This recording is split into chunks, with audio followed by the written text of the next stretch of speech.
Okay, go.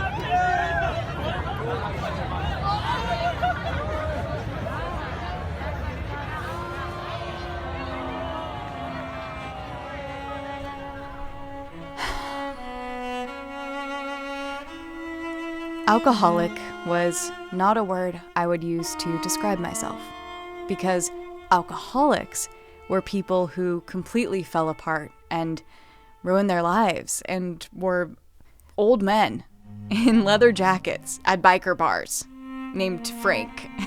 So no, I wasn't an alcoholic. No, not me. I'm vegan. I'm a certified yoga teacher. I meditate. I have a job and a house. No, surely it doesn't look like me. Maybe my external life wasn't falling apart, but something inside, something more subtle, was unwinding. Like a large spool of yarn slowly undoing itself, asking to be seen. But first, I had to let go of what I thought I wasn't. Let me tell you, there are so many times where I want it. I miss it. I crave it. I won't lie and say I don't. I want that warm, coming up feeling, that release of everything, every problem, suddenly being fine. I want that so badly sometimes. But I'll tell you something else. I never, ever regret skipping it. I never wake up and say, oh man, I wish I drank last night. Ugh, I should have drank. I sleep better, I'm more patient, and the time. So much time, that's what amazed me most. Afternoons used to whiz by, blurry and soft, and now they stretch on, sharp and bright. I used to lose time with each drink, and now the moments that make up my life are not marked by their loss, but by the extra space that inhabits them, the room they have to breathe.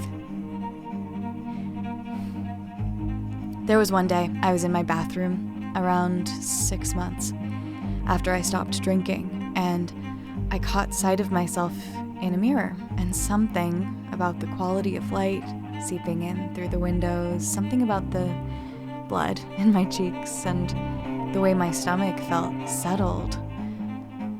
I just dropped to my knees unprompted, and I started sobbing, crying on the floor because I was so grateful. I was so grateful that I had quit. It just hit me. My body itself was singing, thank you, thank you, thank you.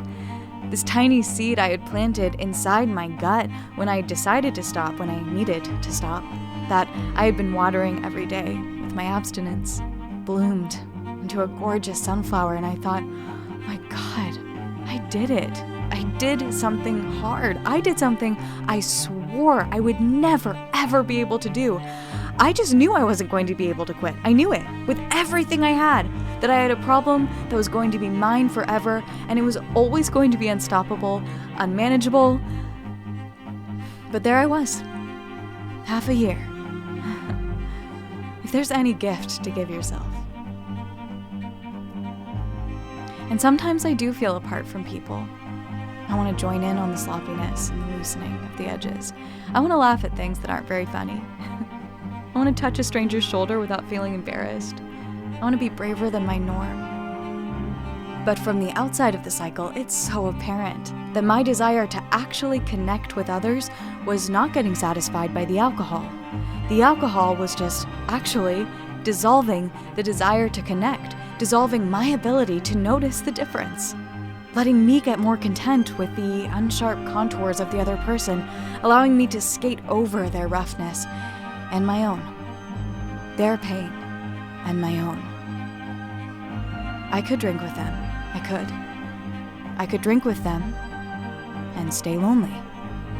Or I could sit with myself and ask the question over and over again, rub and rub this question into my heart until it's raw. Why are you so afraid to be you?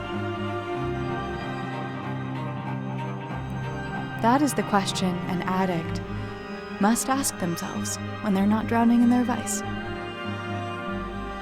It's a hard question to answer.